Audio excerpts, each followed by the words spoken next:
Today on the podcast, I have an Olympic gold medalist. The perk of living in Park City is we have a lot of these special people around, but not as special as Ashley. Ashley has been to 4 winter games representing our country as an aerialist. And in 2022, she got her first gold medal on the mixed aerial team. So thank you for helping me welcome Ashley to the show. Yeah, thank you so much for having me. Oh my God, thanks for the kind introduction. Yes, well, way to make us a nice little resume to be able to share with people. Yeah. I love this because we're both athletes, and I think obviously me not as sophisticated as you, but when you grow up with that mindset, it's a different mindset.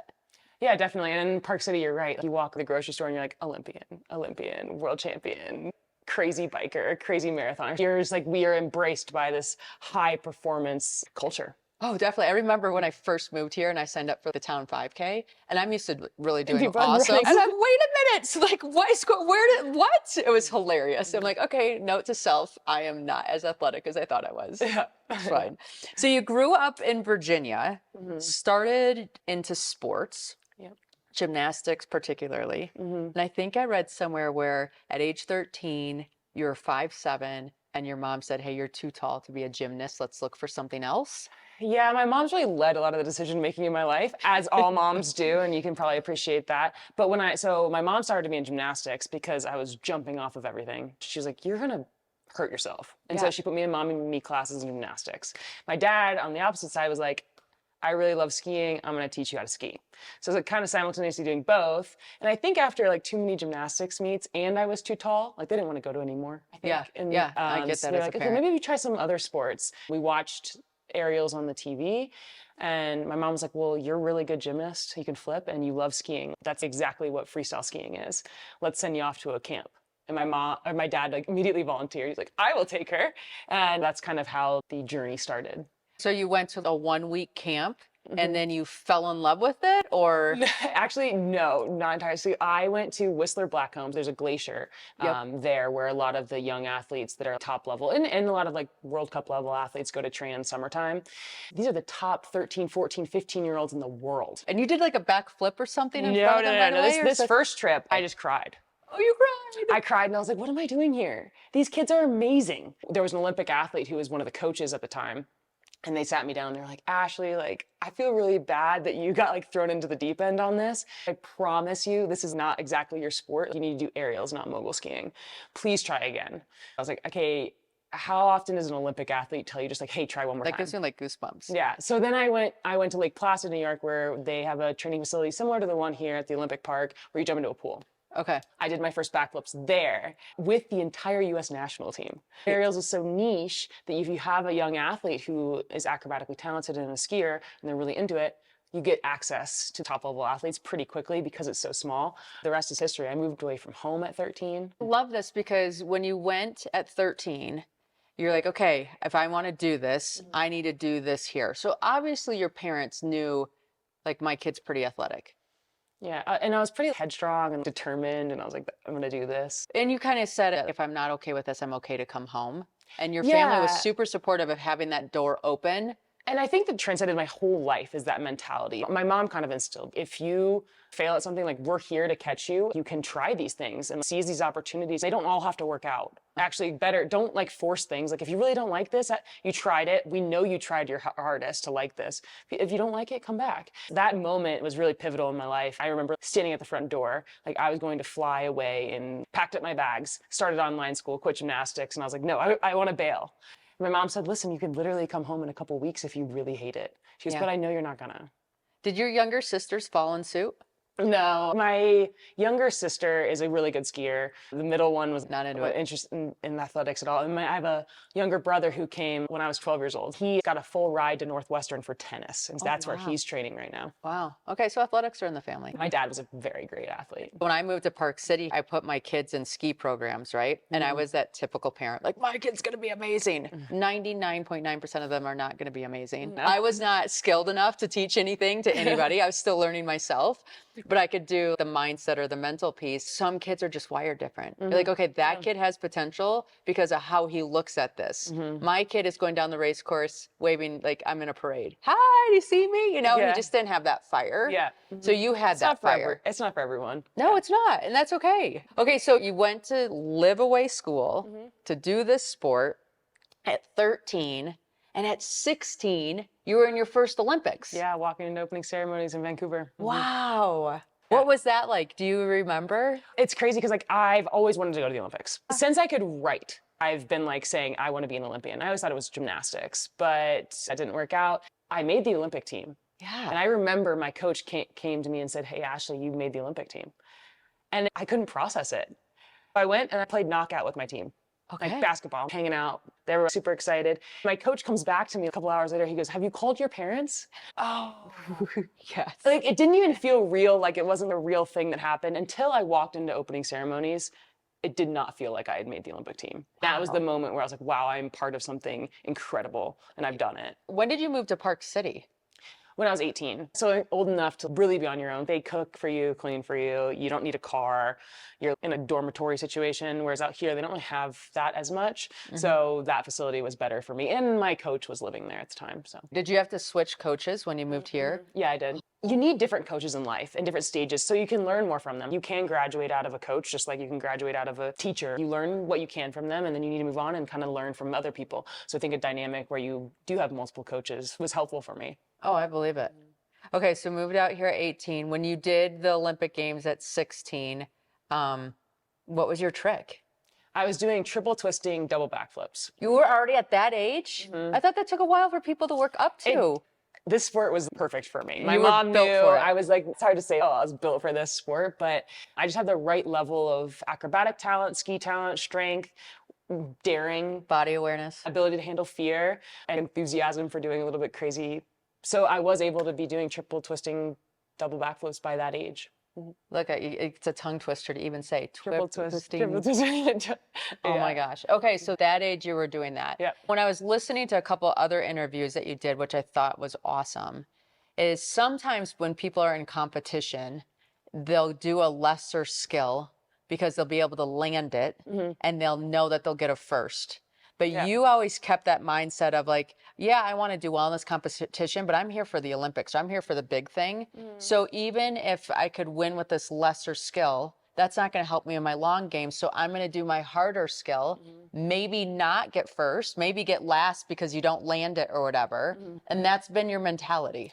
Yeah, and I think that there's like a difference of like how you define competitiveness, right? Like I always say I'm not really competitive, but people think I'm crazy when I say that. But it's competitive in that there were times where I could do an easier trick. My coaches would push for it because coaches are judged on performance. How many first places did you get? How many podiums? I'd be like, no, but I want to be my best. And what does that look like? How do I want to push myself for this long career that I'm hoping to have? I was like constantly making those decisions and worrying about like, okay, sometimes these people have my best interest in mind at all times. Right. Yet I'm defying them. So it's like that building up what does your career look like? And there were many of times where I chose that path of like, I'm gonna push this, and then you get last place and your coach is like, well, Told you. And then there were times where I pushed and I won still. Those times were way more rewarding than the times where I backed down, did an easier trick, and got a podium. Not everybody gets to do these Olympic tricks and win first place, but they do get to have an opportunity to say no to somebody that's their coach and their guide and say, this is what feels right to me. How can you help them that's listening to this? It's understanding, okay, if you're gonna make decisions, you need to stand by them. And if they don't work out, you can learn and become better. And I think some people have like this confidence, like your confidence starts to waver because you're like, oh, I made the wrong decision last time. You move forward and like, okay, now I'm gonna be confident this time because I've changed my decision making for X, Y, and Z reasons. It's making sure that you fail and succeed at the right levels. If you succeed too often because you're doing the easy stuff, you won't be growing. Right? They say if you're not crashing, you're not skiing hard enough, right? Or if you're failing all the time, then you have confidence waver and you're like, I have no reason to believe I can do this. And so it's that balance of like success and failure and riding that wave to see how good you can be.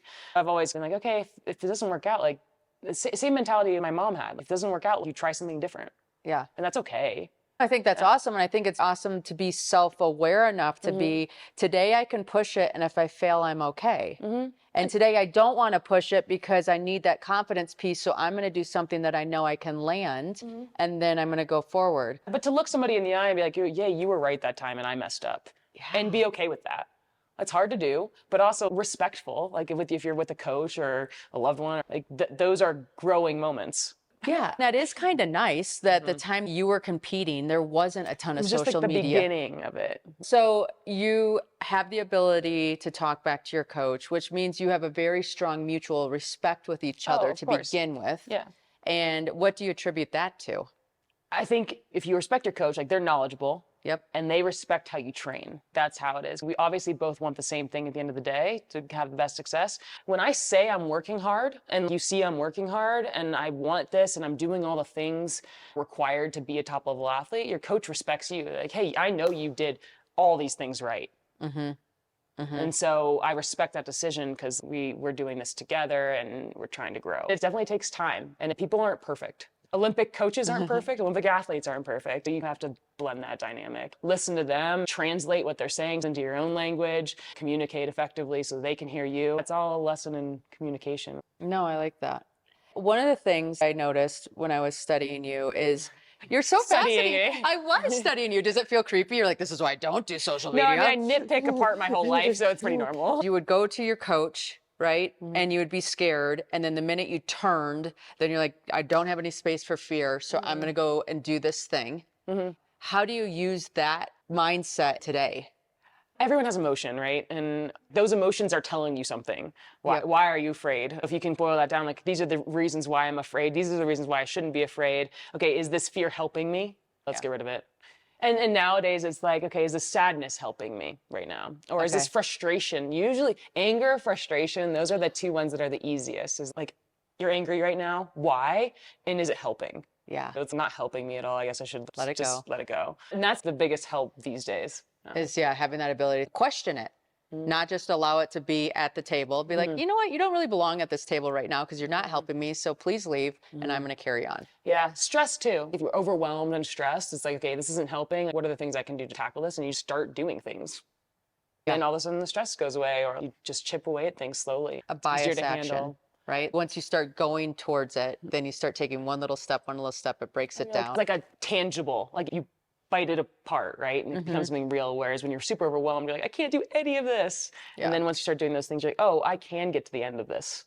Yeah. This is achievable. It's like when climbing a mountain. When I got to Everest, I was like what? And then you realize, okay, it just takes one step. And then you do a bazillion of those one steps. Little baby steps. And then you're there. Yeah. And ever.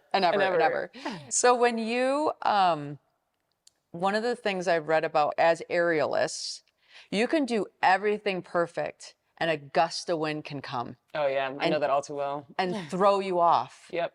How do you recover from that? Because you did everything the way you're supposed to. And life has those things too. That's an easy translated life lesson there too. But yeah, I mean, we're a winter sport.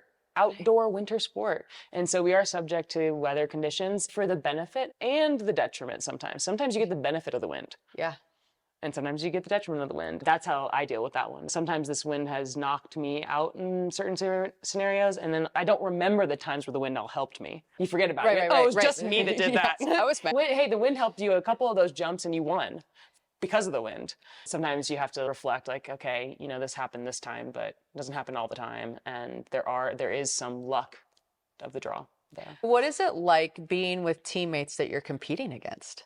Aerials is so unique. In gymnastics, things are really competitive. I have a bunch of great friends in gymnastics, but it was pretty competitive. In aerials, you have this unique element of the fear and the intensity at which we're doing our tricks and how dangerous inherently is. That brings a camaraderie and lowers the competitiveness. Because everyone wants to see everyone do well, or at least not get hurt or not be scared. We've been in those shoes so many times that there's like, I mean, international athletes I'm great friends with, I cheer for them because I'd rather see them win with a good trick than like crash and maybe get hurt or whatever and then I win. No, I want us all to do our best jumps and I still want to win. Yeah. Yeah, You know? yeah, perfect. That's Yeah, a great way to do That's the most it. rewarding way to win is like, okay, everyone actually performed their best. Not like, oh, that person's really good and they got a gust to win or something. I love this. So when you're in an office and you're all shooting for that next role to be senior vice president, you only get to be that position because you all try hard and then may the best person win. And maybe it's you this time and maybe it's somebody else, but that's where true respect for the culture and everything develops because everybody's giving it their all and cheering each other on. Yeah, definitely. Yeah, I like that. So you go to the Olympics again and then you go a third time. And was it the third time that you had 2 injuries right before it? So 2014, I had just torn both ACLs. Like one and then the next one. Yeah, so that was a crazy Olympics. I came back and qualified first at the games. I didn't even think that I was going to be in a position to medal and podium. That was a good life lesson for me. I set my standards a little too low and I was overwhelmed by the potential that I found the seat that I was in. So I learned a lot of stuff from that, the 2014 Olympics. And then 2018 Olympics, I got hurt at the games. At the games. Yeah, I was like, third one's a charm. Yeah. Lies. Oh. I landed on my shoulder and I needed surgery afterward, but I competed with an injection and pain meds. It was a horrible idea, but I had to compete because it's the Olympics and we athletes are pushed into those scenarios every once in a while. But I was going to quit after that. And what made you decide not to quit? Justin. I know, yeah. A little smooch, love. I know. Love. So I competed. So I had this shoulder surgery after the 2018 games. And then the next year was Deer Valley World Cup. We were hosting world championships. Going into that, I was actually the reigning world champion from 2017 because we only have them on the odd years. Reigning world champion, domestic world champs. I had to go. Home court advantage. I almost had to go. So I got better. I jumped.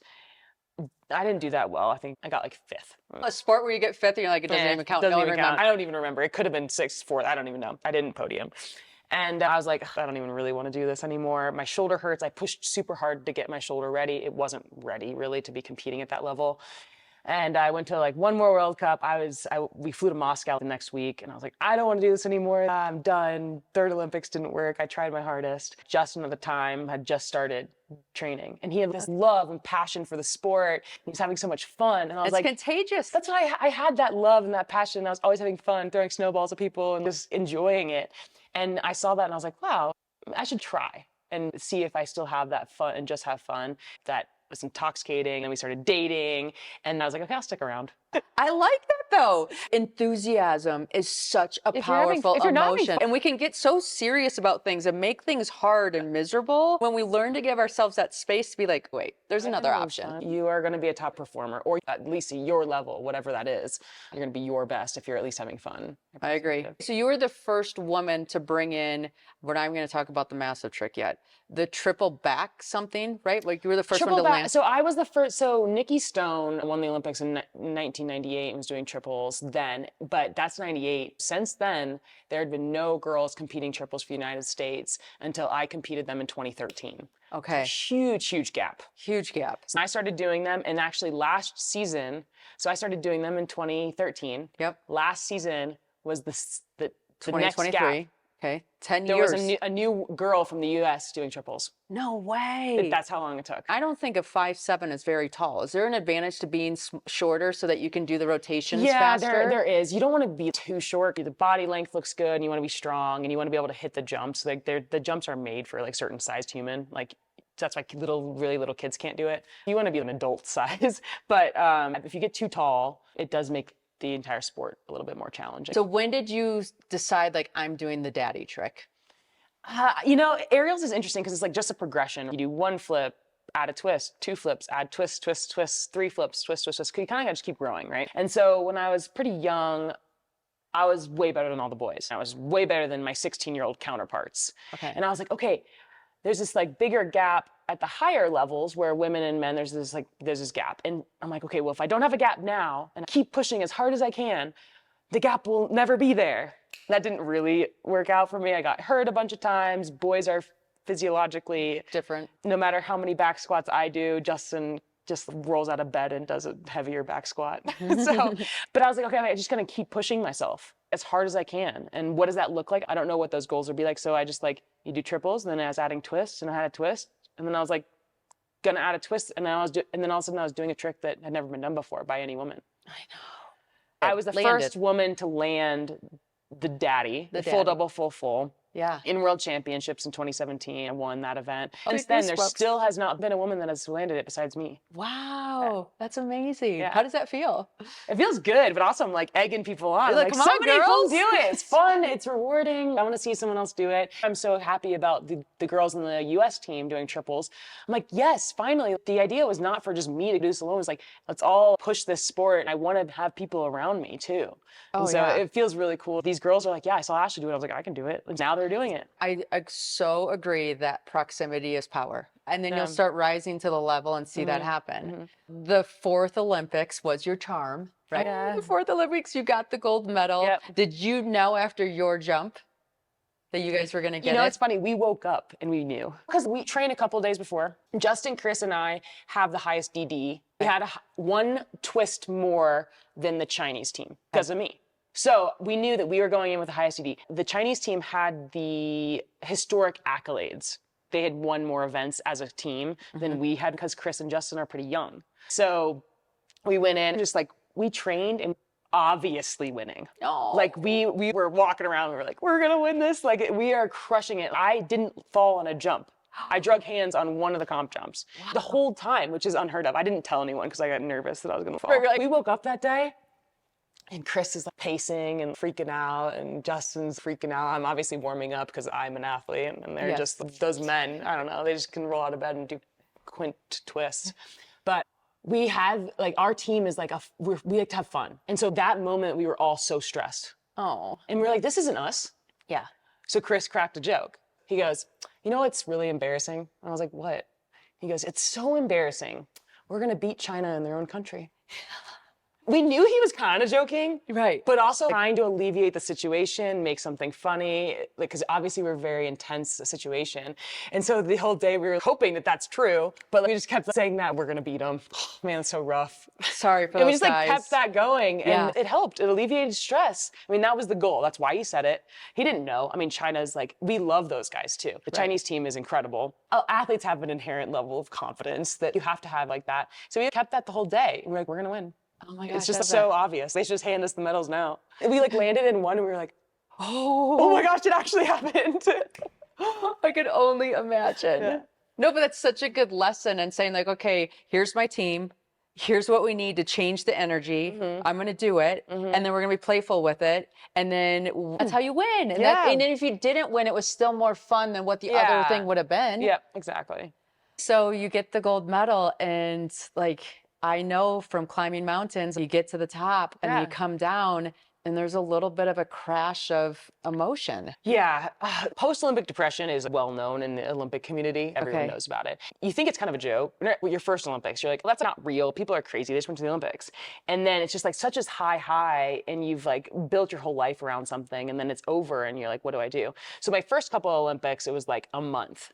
Okay. Like you have a couple, like right when you get home, you bring all your Olympic bags home full of Nike and Ralph, and you sit down and you're like, what do I do now? What's the point of this? Yes. So it takes a month or so where you're just kind of sad and confused, and you don't really know. You hang out with your teammates, hopefully, and you can kind of bring that back together and you reminisce.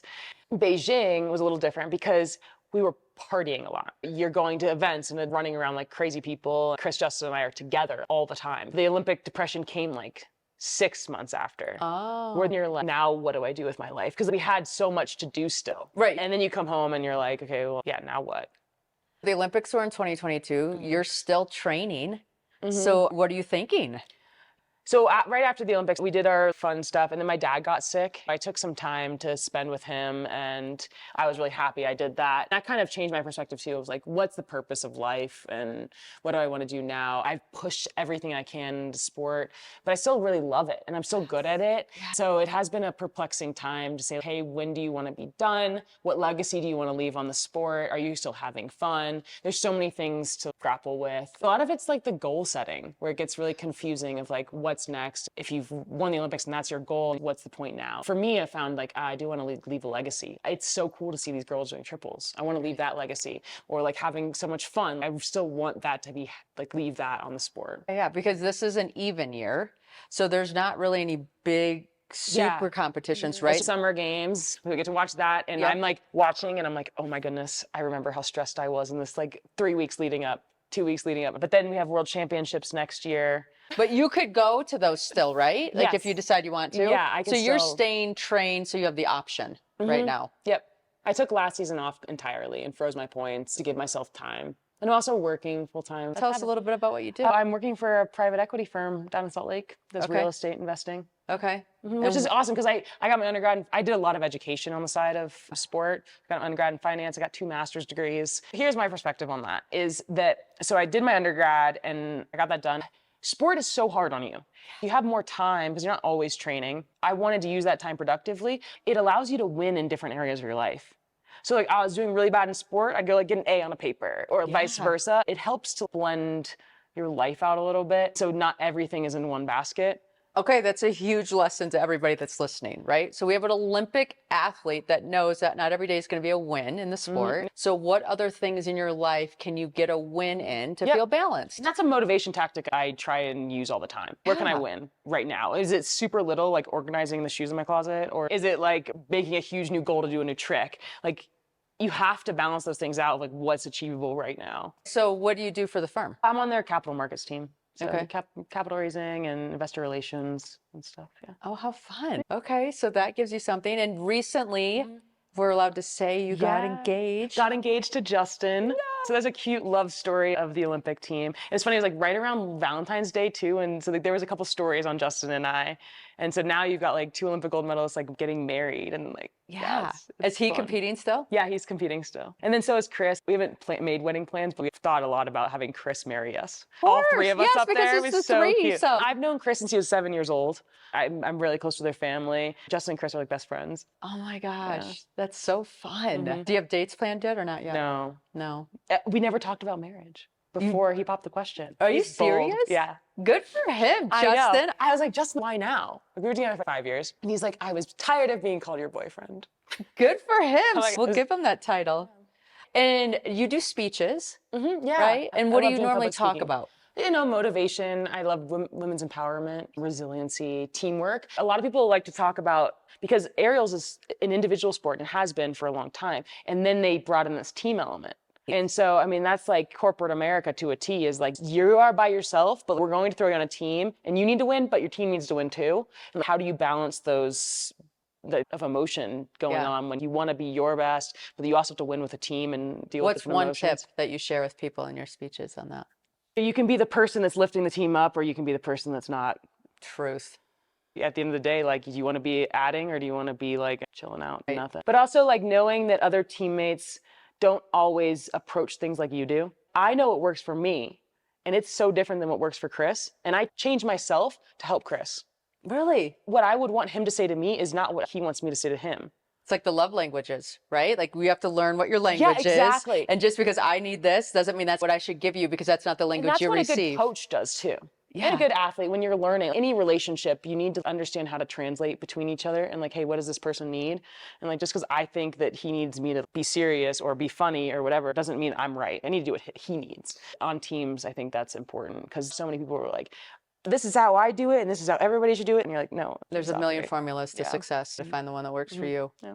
I'm just in awe of all of it. I think it's so cool with what you've been able to do and how humble, and just you still just bring so much love and joy to the sport and everything. I mean, I love the sport, but yeah, it is humbling.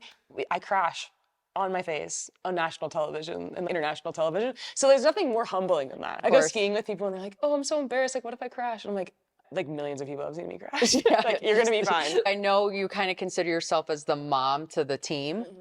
Do you see yourself like staying involved and kind of coaching even if you don't compete? I think I'll stay involved forever. I don't know if I'll coach right away. I think it's a little hard for an athlete to go directly to coaching because I know the athletes so well. Also, I think with Justin being on the team, I'm not even allowed to coach. But one day I'll coach, and I love teaching kids. It's so fun. Oh, I bet. It's really rewarding to see like, oh, I did this. Yeah. So if people want to watch you train at all in Park City, well, how do we do that? Yeah, if you come to Park City, we train at the Utah Olympic Park. We do flying ace shows on the weekends through most of the summer. Just message me on Instagram. I usually respond. It's usually an easy way to communicate. If you're in Park City, please come check us out at the Olympic Training Center here. And if you have some real estate investment ideas or needs, this is your Yes. gal. Yes, She's that's like my doing new that. thing I gotta go win at. Woohoo! We're cheering you on. Thank you so much. Thank you.